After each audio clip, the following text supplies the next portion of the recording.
తెలంగాణ రాష్ట్రంలో శాంతి భద్రత సమస్య ఉత్పన్నమైంది. రాహుల్ గాంధీ గారు శిక్షణా శిబిరాల కోసం వచ్చాడు. నీ శిక్షణా శిబిరాలు పక్క పెట్టు. శిక్షణా శిబిరాలు దేనికోసం పెట్టుకున్నారు ఇవాళ కాంగ్రెస్ పార్టీ అంటే మన సాక్షాత్తు రాష్ట్ర ముఖ్యమంత్రి అయిపోయాడు. తెలంగాణ రాష్ట్రంలో 1000 కోట్ల రూపాయలు కార్యకర్తలు వసూలు చేసి ఢిల్లీకి పంపొచ్చట.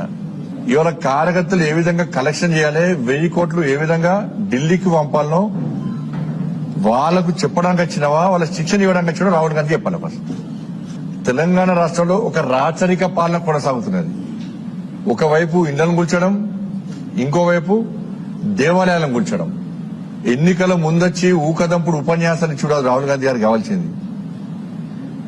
ఇవాళ ఏ మాత్రము ఈ తెలంగాణ రాష్ట్రంలో పేద ప్రజల మీద నీకు చిత్తశుద్ది ఉంటే నువ్వు ఎన్నికల ముందు మాట్లాడడానికి కట్టుబడి ఉన్నట్టయితే ఇవాళ రాహుల్ గాంధీ గారు పోవాల్సింది శిక్షణా శిబిరాలకు కాదు, హైడ్రా కూల్చివేతలో పేద ప్రజలు పడ్డ ఇబ్బందులు, గాంధీ విగ్రహం పేరుతో మూసీ ప్రాంతంలో పేద ప్రజల ఇండ్లు కూలగొట్టిన ప్రాంతాన్ని, ఖమ్మంలో అక్రమంగా 800 ఇండ్లు భూదాన్ పేరుతోని కూలగొట్టిన ప్రాంతాన్ని రాహుల్ గాంధీ గారు సందర్శిస్తే రేవంత్ రెడ్డి గారి పాలన, కాంగ్రెస్ పార్టీ పాలన విషయంలో ప్రజలు ఏమనుకుంటున్నారో రాహుల్ గాంధీ గారికి తెలుస్తుంది.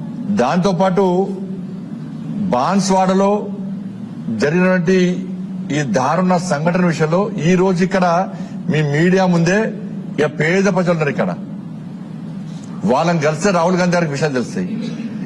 ముత్యాలమ్మ గుడిని సందర్శించాలి దాడి జరిగిన విషయం తెలుసుకోవడానికి. జుబ్లీస్ పెద్దమ్మ తల్లి గుడిని సందర్శించాలి ఏ విధంగా దాడి జరిగిందని చెప్పని. హైదరాబాద్ లో 3 దేవాలయం, చాంద్రాయణ గుట్టతో పాటు 3-4 దేవాలయం దాడులు జరిగినాయి. హనుమాన్ టెంపుల్ దాడులు జరిగినాయి.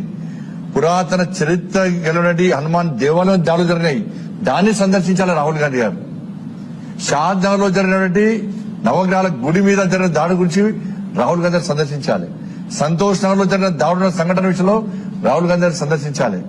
ఈ తెలంగాణ రాష్ట్రంలో దేవాలయాల మీద జరుగుతున్న దాడుల గురించి, ఆ దాడులు జరిగిన సంఘటనల పరిస్థితి తెలుసుకోవడానికి వాటి సందర్శిస్తే ఇవాళ తెలంగాణ ప్రజలు హర్షిస్తారన్న విషయాన్ని రాహుల్ గాంధీ గారు గుర్తుంచుకోవాలి.